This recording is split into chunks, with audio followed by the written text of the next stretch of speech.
इसमें new meeting में नहीं जाएंगी, आप रहेंगी उसमें जो है ना उसका ज्वाइन मीटिंग में जाएंगी तो फिर हो जाएगा।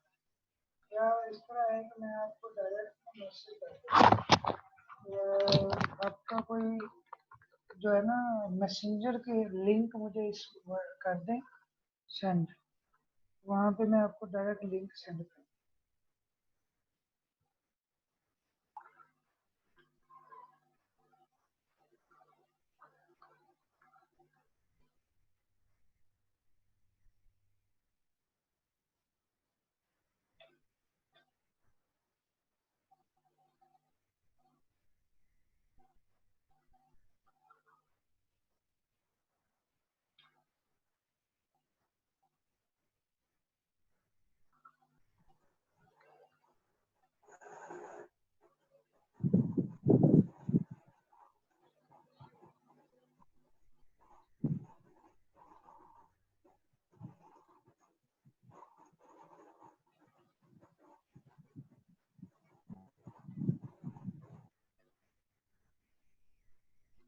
जी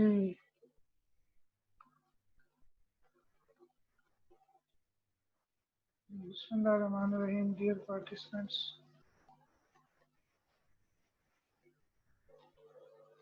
लोगों का ज्वाइनिंग में मसला आ रहा है, थोड़ा सा ये इशू उनका रिजॉल्व हो जाता है।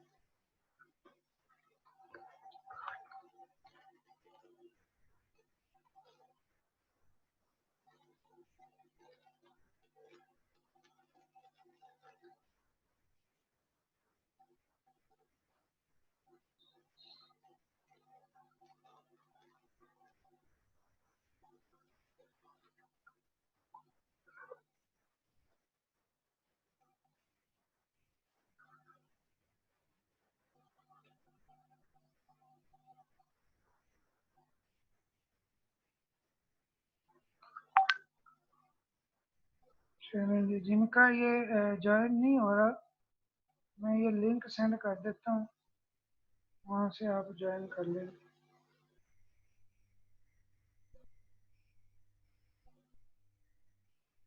इस लिंक से आप डायरेक्ट जो है वो क्लिक करके ज्वाइन कर लीजिए।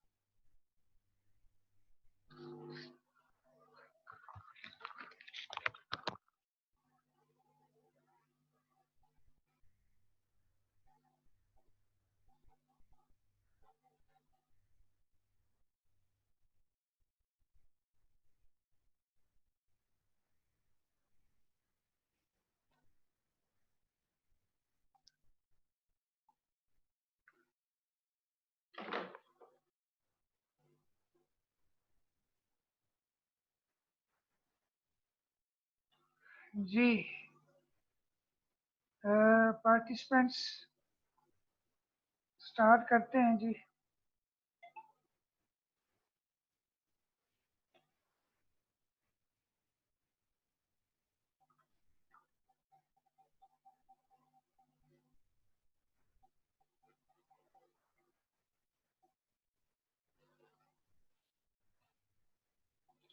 अगर किसी को ज्वाइनिंग में मसला हो रहा है तो फिर वो डायरेक्ट जो है किसी दूसरे से पूछ ले या मुझे मैसेज कर दे, टाइम जो है इस तरह से ज़्यादा कंज्यूम होता है। जी हम लास्ट टाइम में पढ़ रहे थे, क्वेश्चन नंबर 47 तक हमने किया था, 48 आज देखेंगे। Azeotropic mixture. जी आवाज़ आ रही सबको मेरी अब? जी जी azeotropic mixtures are, azeotropic mixture हमने देखा था कि वो कौन से हैं जो नॉन आइडियल सोल्यूशन होते हैं और वो पॉजिटिव और नेगेटिव डेविएशन शो करते हैं।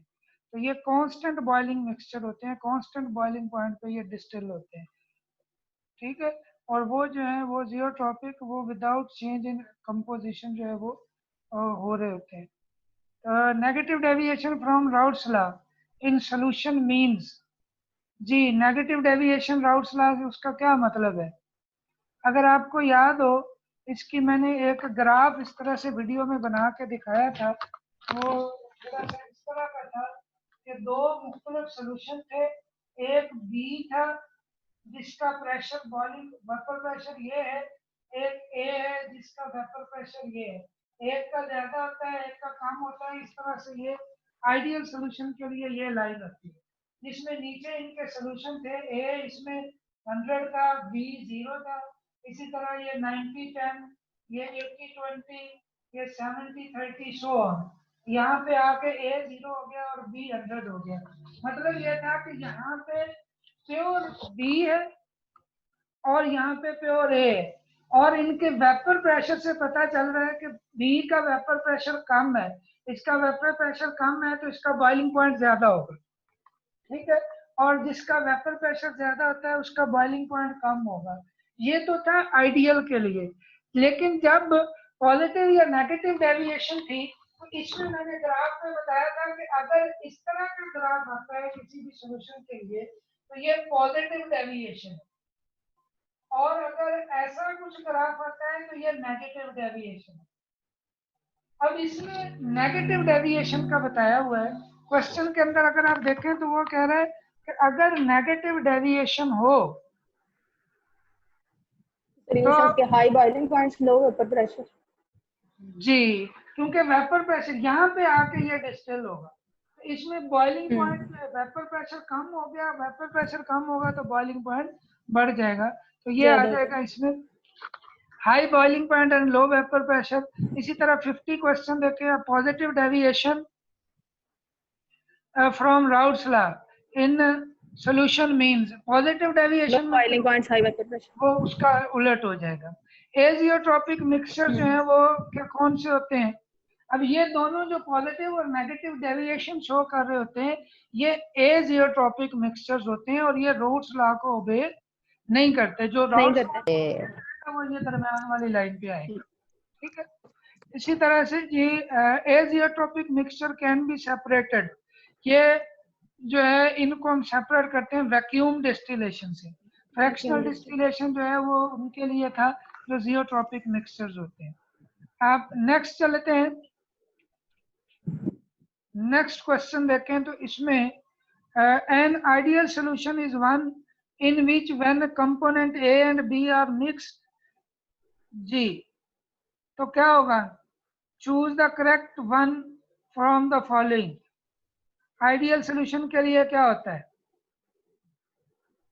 N ideal solution is one in which component A and B are mixed, then choose the correct one from the following. Correct one, ideal solution के लिए क्या होगा? 0 होगी, डेल्टा H भी 0 होती है, डेल्टा V भी 0, V भी 0 होती है, और P into P naught X1 ये भी है, solvent delta P is equal to P naught not in X2, X2। ये सारी ऑप्शन ही सही है आइडियल के लिए, सारे सही हैं। आइडियल के लिए ये राउट्स लॉ की पहली फॉर्म है। आइडियल में चेंज इन वॉल्यूम 0 होता है, चेंज इन हीट जो है वो भी 0 होता है, लोहे का वेपर प्रेशर इसके इक्वल होता है, ये उसमें बताया हुआ है, ठीक है। बताया और हुआ है, ये और ये दोनों सबसे पहले वाली मॉडिफाइड फॉर्म इक्वेशन है राउट्स लॉ की, जी ये पहले वाली इक्वेशन ए में, तो ये क्वेश्चन जो है इसमें प्रॉब्लम है। क्वेश्चन नंबर 54 देखें, an azeotropic mixture of two liquid boils at lower temperature with then either of them, जी क्या होगा? जी लोअर टेम्परेचर पे उन्होंने बॉयल होना है। लोअर टेम्परेचर पे बॉयल होने का मतलब ये है कि उसका बॉइलिंग पॉइंट कम हो जाएगा। अब बॉइलिंग पॉइंट कम होगा तो वो कौन सा डेविएशन होगी, पॉजिटिव या negative? Positive, positive, positive deviation ये वाला जो है इसके अंदर, जब ऊपर वेपर प्रेशर बढ़ जाएगा तो डेफिनेटली बॉइलिंग पॉइंट जो है वो कम हो जाएगा, तो इसी लिहाज से आप इसको देखेंगे। नेक्स्ट इसके अंदर वो दिया हुआ है, show positive deviation from Raoult's law. Solubility and solubility curve. The solute and solvent molecule are constantly moving about the solution phase because of, जी किस वजह से? kinetic energy possessed by them, potential energy possessed by them, translation energy possessed by them, vibrational energy possessed by them। Kinetic energy possessed by, जी क्या होता है? solute and solvent are constantly moving अच्छा, kinetic से भी ज्यादा जो है ना इसमें शूट करती है वो ट्रांसलेशनल एनर्जी है। उसकी वजह काइनेटिक ट्रांसलेशनल एनर्जी क्या होती है? ट्रांसलेशनल एनर्जी कुछ है आइडिया?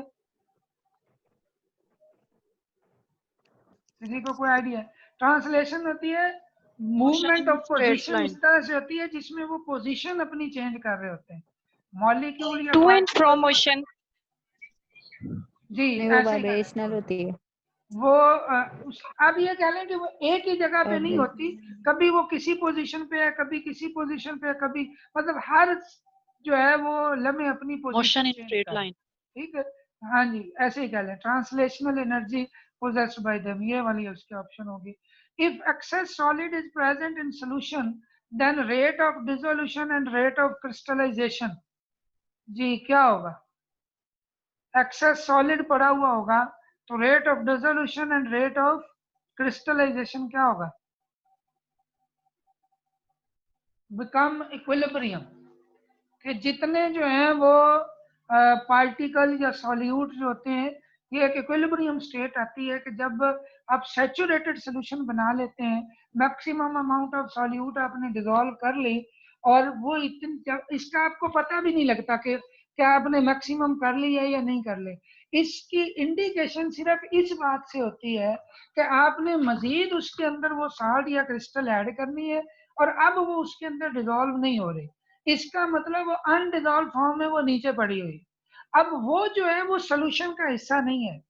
बाद दफा ये इस तरह से भी चीजें पूछ लेता है कि जी 10 ग्राम उसके अंदर डिजॉल्व की, अब 10 ग्राम में से हो सकता है 2 ग्राम जो है वो उसके अंदर अनडिजॉल्व फॉर्म में नीचे पड़ी हो, तो वो जो है वो सोल्यूशन का हिस्सा नहीं होती, इसका मतलब उसके अंदर 8 ग्राम डिजॉल्व है। एक तो वो चीज ये थोड़ा इसके साथ आ गई थी इसलिए मैंने आपको बता दिया।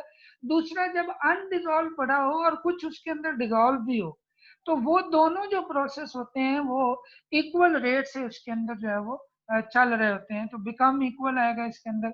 The concentration of solute in the solution in equilibrium with solid substance at a particular temperature is called, जी क्या होगा?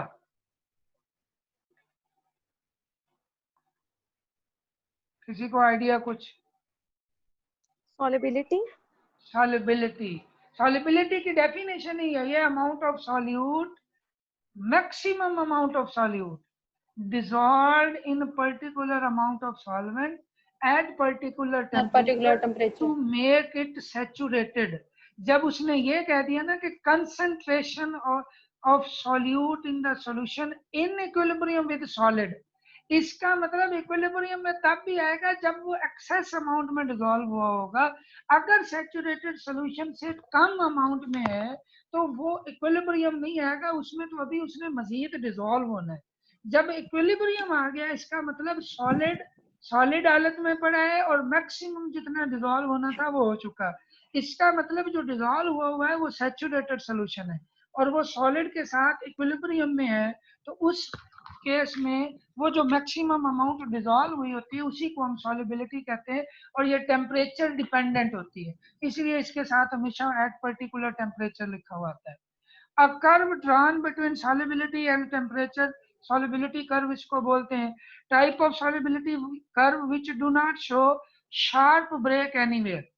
Continuous curve होते हैं मतलब मुसलसल अगर बढ़ रही है तो बढ़ती जा रही है और कम हो रही है तो कम होती जा रही है, तो उसको हम जो है वो कंटिन्यूस में हम बोलते हैं। शार्प ब्रेक का मतलब ये है कि एक दफा बढ़ती जा रही है बढ़ती जा रही है, एकदम से वो बढ़ना बंद होगी, कुछ कांस्टेंट हुई, फिर वो बढ़ना शुरू हो गई या कम होना शुरू हो गई, तो वो दरम्यान में ब्रेक आई है। अगर आप इसको बुक से देखेंगे ना तो इसके अंदर बुक में इसके ग्राफ बने हुए हैं, वहां से आपको आइडिया मिल जाएगा। ये उसमें मैंने ये बताया भी है वीडियो में कि जिस भी चीज के आप सिंपली ग्राफ की मदद से भी बता सकते हैं कि एक ग्राफ इस तरह के हैं ऐसे, और एक ग्राफ है ऐसे, उनमें ब्रेक्स आती हैं ऐसे करके वो चेंज होते जाते हैं, तो ये जिनमें ब्रेक्स हैं उनको शार्प कहा गया। अब एक और चीज, इस ग्राफ की मदद से आप ये भी बता सकते हैं कि क्या उसकी क्रिस्टलाइजेशन भी की जा सकती है कि नहीं। ये कॉन्सेप्ट यहाँ है नहीं, लेकिन मैं बता देता हूँ कि जिसकी भी सॉल्यूट की टेम्परेचर के साथ वेरिएशन ज्यादा आती है, मतलब अगर वो ऐसे कांस्टेंट जाने की बजाय या थोड़ा स्लोप आ रहा है उसकी बजाय ऐसे सीधा स्लोप आता है, ज्यादा स्लोप उसमें आएगा, तो वो चीज ज्यादा इजी है कि उसको हम क्रिस्टलाइजेशन से सेपरेट कर लें। जिनमें इस टेम्परेचर के चेंज करने से सॉल्युबिलिटी में इतना फर्क नहीं आता, उन चीजों को हम क्रिस्टलाइजेशन से सेपरेट भी नहीं कर सकते। ये जब हम क्रिस्टलाइजेशन पढ़ेंगे ना सेकंड चैप्टर, तो उसमें मैं इसकी डिटेल भी आपको बता दूंगा कि ये कैसे है। अब ये जो है टेम्परेचर का इफेक्ट सॉल्युबिलिटी पे होता है, और टेम्परेचर के इफेक्ट से ही हम ये देखते हैं कि किसी भी सैंपल में से किसी सॉल्यूट को क्रिस्टल बना के सेपरेट किया जा सकता है या नहीं किया जा सकता। अब सोडियम क्लोराइड है, इसका अगर आप देखें ना तो ये सीधी लाइन आती है ऐसे कर, सीधी, मतलब इसके ऊपर टेम्परेचर का इफेक्ट कम है, लिहाजा आप सोडियम क्लोराइड की जो क्रिस्टलाइजेशन है वो इस तरह से आप नहीं करते। आप उसके लिए पे और तरीका जो है वो करते हैं, आप उसका कंसंट्रेटेड सोल्यूशन बना के उसमें से HCl पास करते हैं कॉमन आइन इफेक्ट के थ्रू, या आप उसका जो है वो सॉल्वेंट को एवेपोरेट करते हैं, ठीक है, तो वो निकल जाता है, बाकी उसकी क्रिस्टल्स हासिल हो जाती है। इस तरह से हम उसको कर सकते हैं।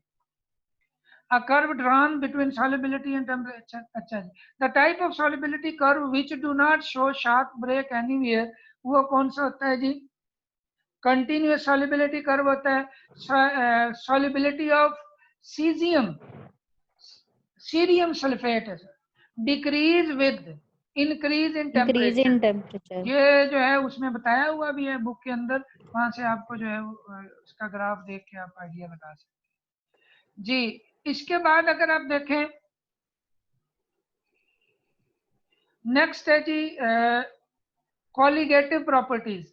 इनका आपको आइडिया ही होगा, कॉलिगेटिव प्रॉपर्टीज जो सॉल्यूट और सॉल्वेंट पार्टिकल पे डिपेंड करती हैं, ठीक है।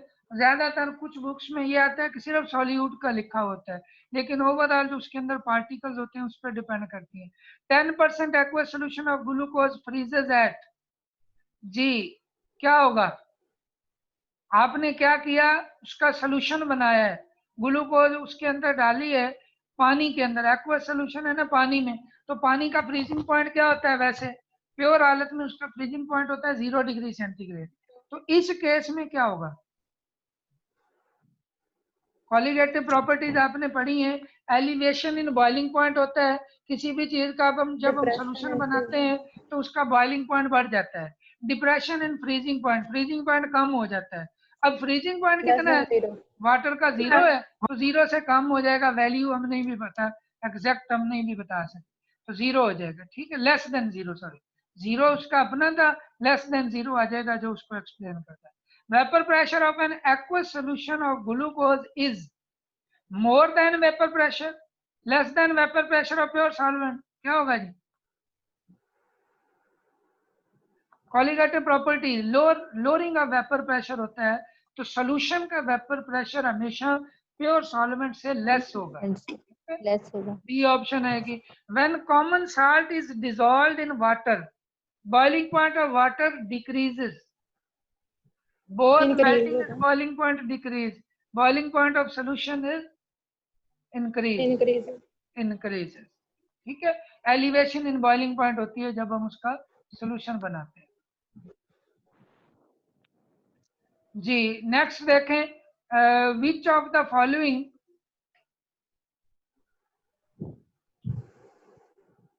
Which of the following has maximum freezing point. अब यहाँ पे थोड़ा इस तरह के क्वेश्चन आ जाते हैं काफी। सबसे पहले आपने ये देखना है कि जिसके जितने ज्यादा पार्टिकल बनेंगे ना उस सॉल्यूट के अंदर, उस सॉल्यूशन के अंदर, वो उतना ज्यादा कॉलिगेटिव प्रॉपर्टीज शो करता है। क्लियर होगी आपको बात?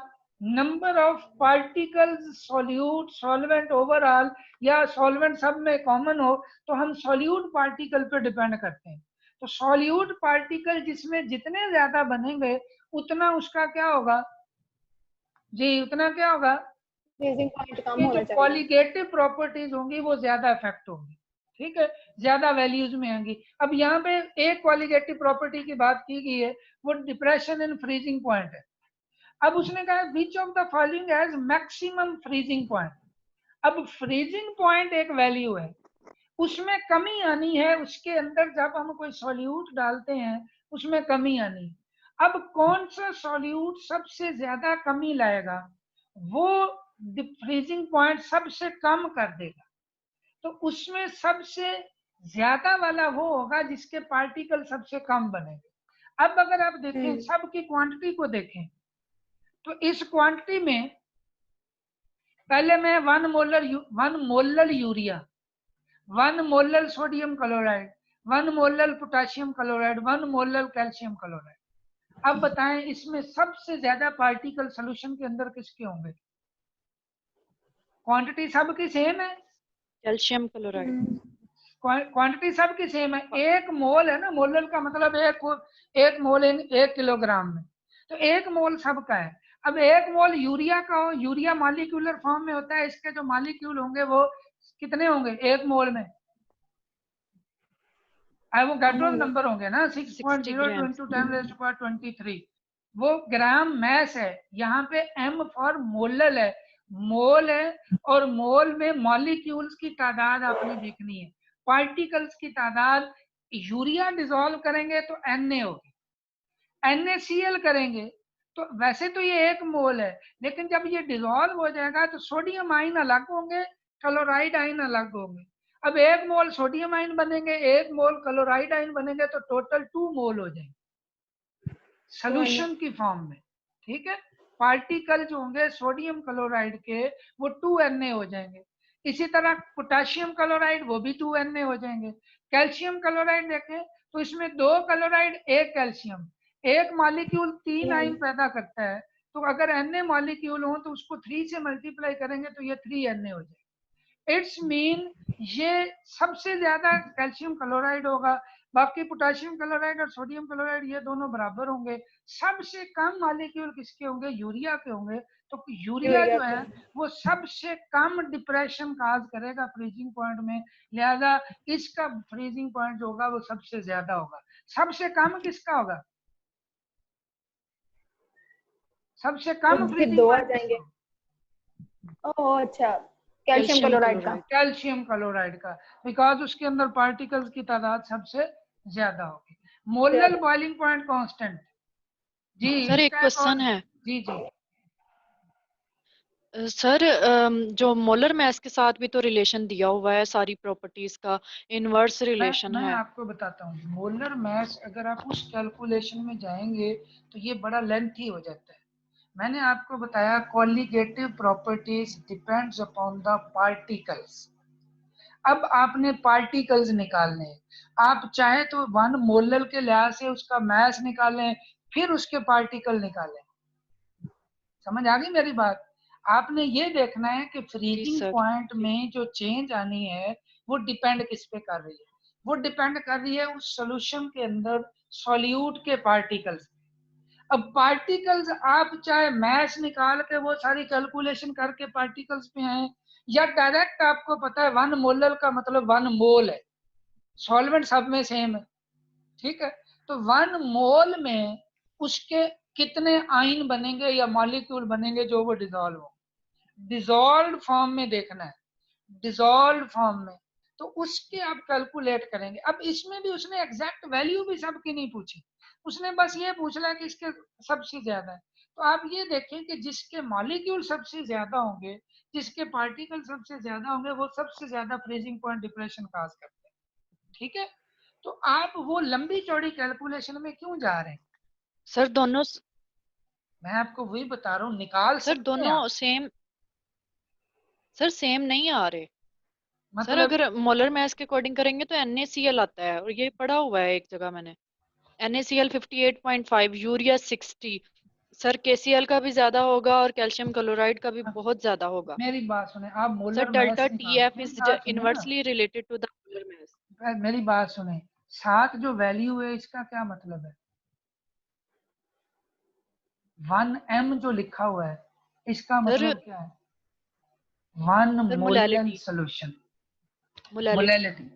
1 मोलर सोल्यूशन, उसका मैस जितना भी है, 1 मोलर को आप जब स्टडी करते हैं तो क्या कहते हैं, 1 mole dissolve in 1000 gram of solvent. ऐसे ही जी ऐसे ही है ना, आप इसमें सबको ऐसे पढ़ें, मतलब 1 mole dissolve, 1 mole of sodium chloride dissolve in 1000 gram of solvent पानी के अंदर। अब 1 मोल में मैस इसका 58.5 ही बनता है। अब 58.5 के आप आइंस निकालने कितने बनेंगे, फार्मूला यूनिट निकालने कितने बने, सर है तो 1 आइंस 2 मोल ही, बनते हैं। आइंस 2 बनेंगे। आप वो ना, आपका नाम क्या है, आपका नाम हफ्सा। क्या है, हाँ बता दें, कुछ नहीं होता, सर सारे एक मेरा नाम जैसे ही। हफ्सा है। अफजा, हफ्सा नाम है देखें सर, मैं देखें, बता रही हूँ हफ्सा।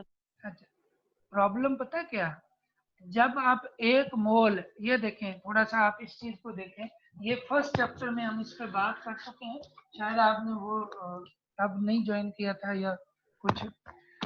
1 मोल सोडियम क्लोराइड जब लिखा जाता है ना, इसको एक फार्मूला यूनिट कंसीडर करें, एक फार्मूला यूनिट, तो इसके अंदर 2 आइन है, एक सोडियम आइन है और एक क्लोराइड है, 2 आइन है, ठीक है।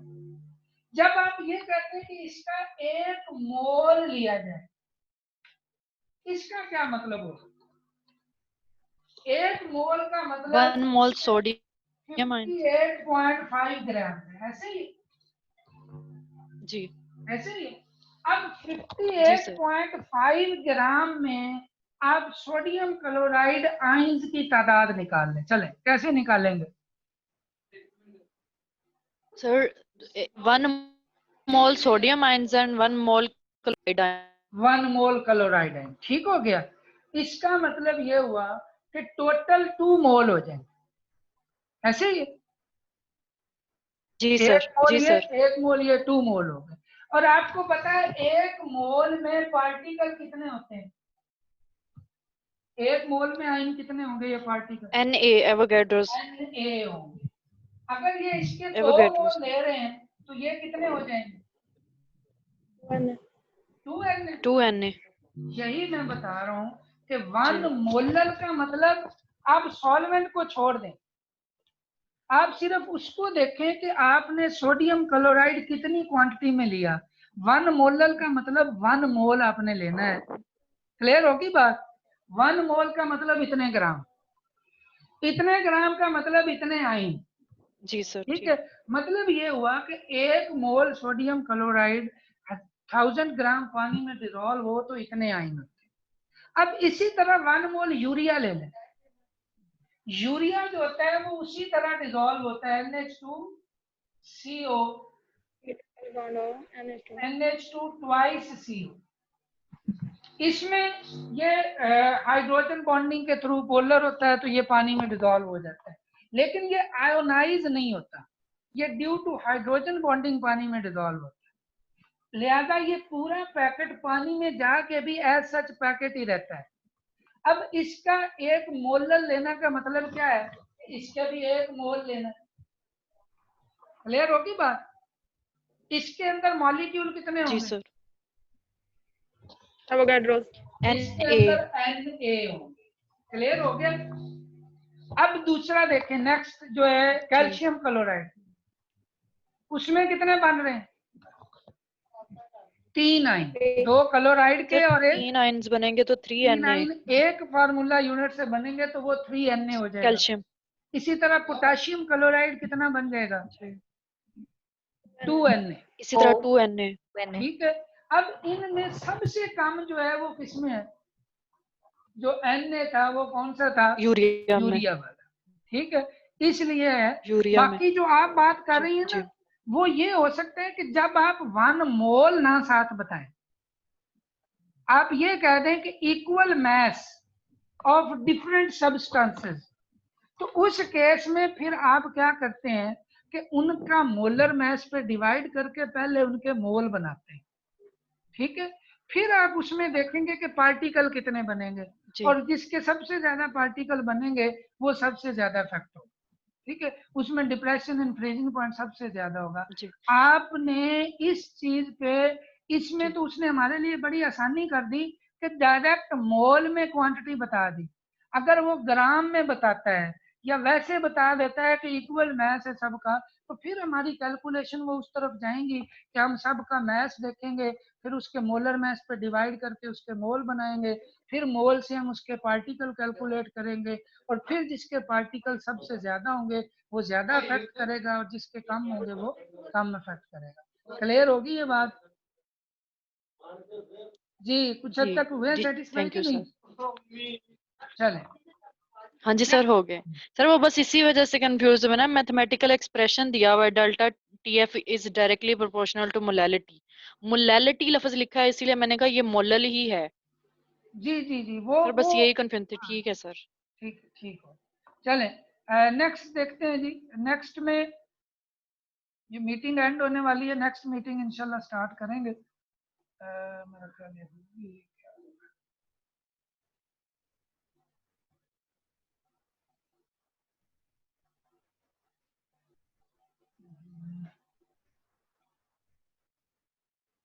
जी, आवाज आ रही मेरी सब लोग? आवाज आ रही है मेरी? सर जी जी सर। आ आ रही रही है। है। जी, हाँ जी, नेक्स्ट चल। Molar boiling point constant water के लिए इतना है, इसको एक और भी नाम देते हैं, वो क्या है? वो क्या है? बिलियोस्कोपिक constant. Helioscopic constant. If 6 gram of urea is dissolved in 100 gram of water, what will be its boiling point? हाँ जी, 6 ग्राम यूरिया है, 100 ग्राम में डिजोल्व है, आपने बताना है उसका बॉइलिंग पॉइंट क्या होगा। अब बॉइलिंग पॉइंट क्या है? Delta T B is equal to K B into M, molality, यही है। अब के बी दिया हुआ है, के बी दिया हुआ है ना, हाँ जी। ये मोलर बॉइलिंग पॉइंट कांस्टेंट दिया हुआ है 0.52 है। ठीक है, मोलैलिटी आप फाइंड कर लें। 6 ग्राम यूरिया है, 100 ग्राम में डिजोल्व है, 100 ग्राम में 6 ग्राम हो तो 1000 में कितना होगा, क्योंकि मोलैलिटी पर किलोग्राम होती है ना, पर 1000 ग्राम। ठीक है, तो 100 ग्राम में ये 6 ग्राम है, तो 1000 में कितना होगा? 60 1 मोलल हो जाएगा। 60 ग्राम है तो 60 इसका मोलर में से मोल निकाल लें, 1 मोलल हो गया, मतलब मोलैलिटी 1 होगी। अब आपको ये पता है delta T B is equal to K P M, ये आपके पास एक्सप्रेशन है। इसमें मोलैलिटी जब 1 आएगी तो K B is equal to delta T B M 1 हो जाएगा, तो डेल्टा टी बी और के बी इक्वल हो जाएगा। मतलब डेल्टा टी बी क्या, चेंज इन बॉइलिंग पॉइंट, और वो है 0.52, उसने बता दिया 0.52। अब ओरिजिनल वाटर का, प्योर वाटर का कितना होता है 100, और उसमें 0.52 का इजाफा होगा तो ये कितनी वैल्यू आ जाएगी? बी ऑप्शन इसमें आएगी 100.52, ये वाली B option. Which of the following is not a colligative property? Depression in freezing point, lowering of vapor pressure, elevation in boiling point, freezing point. Freezing point. Freezing point जो है वो colligative property नहीं है। जी, next चले। Molar elevation boiling point जो है वो K B depends upon nature of liquid, concentration of liquid, both concentration and nature of liquid and concentration of liquid। हाँ जी, किस पे डिपेंड करेगा? क्या कहते हैं? इसी फार्मूला को देखें, के बी कंसंट्रेशन तो आ गई इसमें। Concentration of solute. कंसंट्रेशन पे डिपेंड करेगा। ठीक है, यही तो हम पढ़ रहे हैं, कॉलिगेटिव प्रॉपर्टी हमने क्या पढ़ा है? कॉलिगेटिव प्रॉपर्टी में हम यही देख रहे हैं कि ये ऐसी प्रॉपर्टीज हैं जो सॉल्यूट कंसंट्रेशन पर डिपेंड करती हैं, पार्टिकल कंसंट्रेशन पर डिपेंड करती है। ठीक है जी, हाँ जी। इसके बाद जी,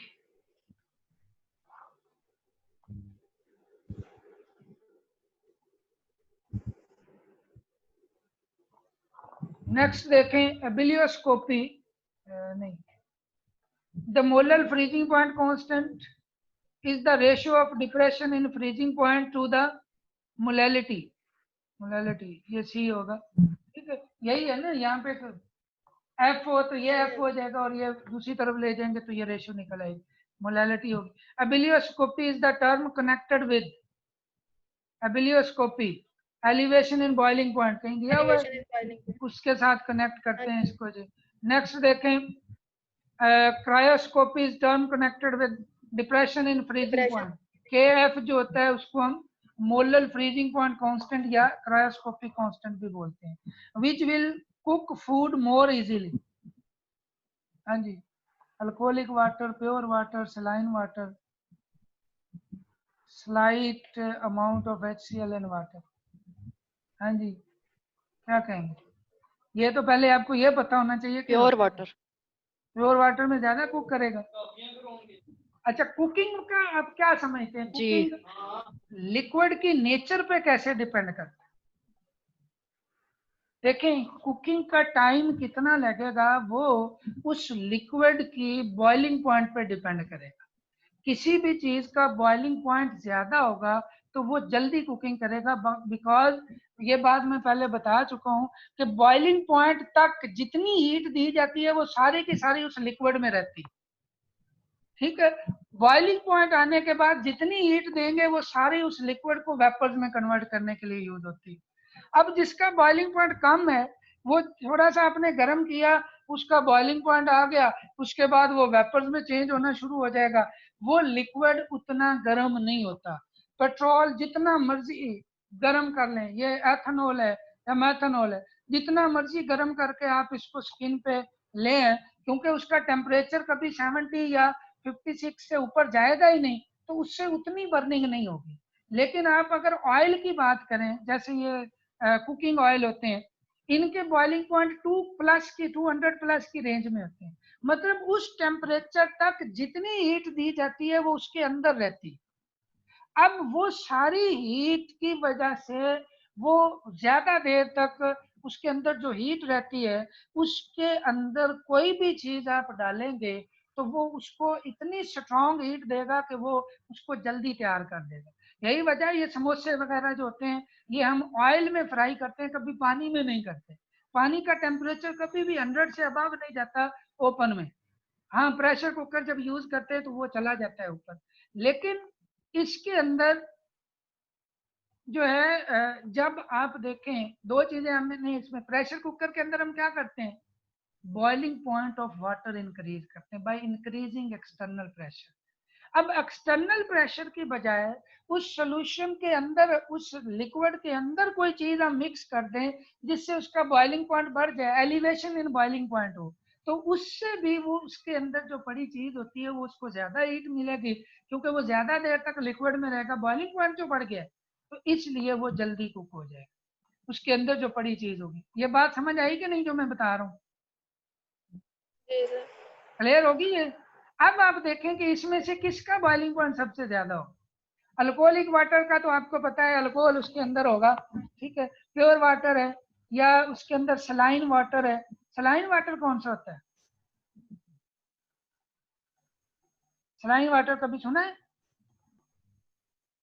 ये जो ड्रिप लगाते हैं ना डॉक्टर हॉस्पिटल के अंदर, उसको नॉर्मल सलाइन भी बोला जाता है. ये जस्ट सोडियम क्लोराइड और पोटेशियम क्लोराइड